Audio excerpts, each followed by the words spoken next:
sebetulnya PHK ini terjadi di semua sektor selama pandemi berlangsung ya, hampir kurang lebih sekitar 2 tahun. Tapi karena kebetulan startup-nya, jadi topiknya mungkin lebih menarik untuk diangkat. Padahal sebenarnya ketika kita bicara soal layoff, jelas kita prihatin, tapi di satu sisi it's a part of the business.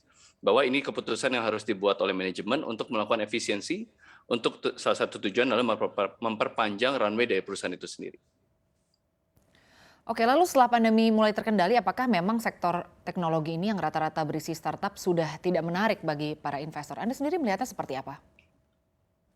Kita justru sebagai bagian dari ekosistem, kita melihat bahwa ini justru semakin menarik. Karena selama pandemi di Indonesia justru kita melahirkan kurang lebih ada sekitar 9 unicorn baru.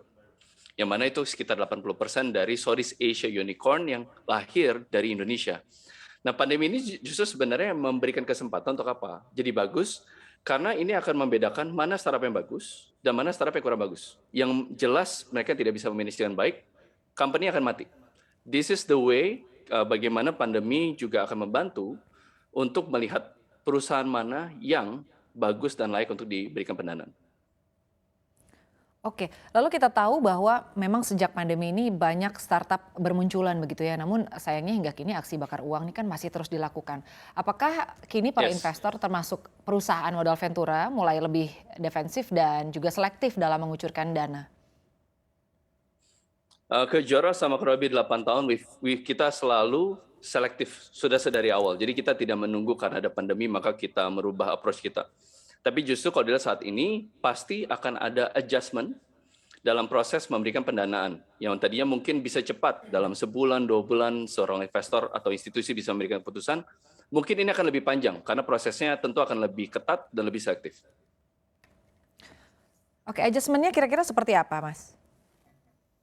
Termasuk juga bisa contoh beberapa variabel yang tadi yang lagi ramai dibicarakan adalah growth at all cost, ya kan, bahwa kejar growth terus. Tapi kalau misalkan perusahaannya bakar-bakaran nggak apa-apa misalnya. Hal ini yang akan jadi challenge sebetulnya. Nanti investor juga akan mulai menilai bahwa sebetulnya tetap investor mau growth, tapi bagaimana perusahaan bisa menunjukkan profitability akan kemana.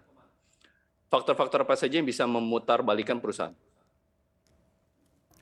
Oke, kalau dari Kejora sendiri sebetulnya evaluasinya akan seperti apa dan dalam waktu berapa lama? Kalau secara fundamental tidak banyak perubahan. Sebetulnya kita tetap melihat dari segi unit economics-nya, fundamental dari bisnis itu sendiri, bisnis model, dan juga tentunya si founder itu sendiri.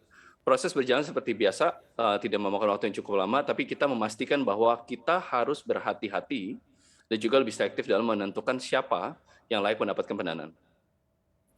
Oke, lalu apakah efisiensi ini ya termasuk PHK karyawan memang menjadi satu-satunya jalan keluar bagi startup yang belum kunjung mencatatkan kinerja positif dan belum menguntungkan?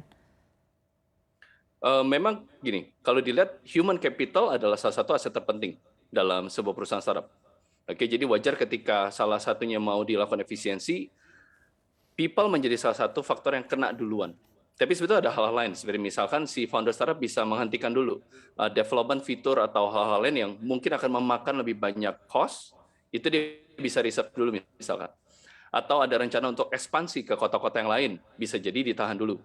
Promo-promo, apakah harus berhenti? Nggak mungkin juga kan, karena kita tetap harus bersaing.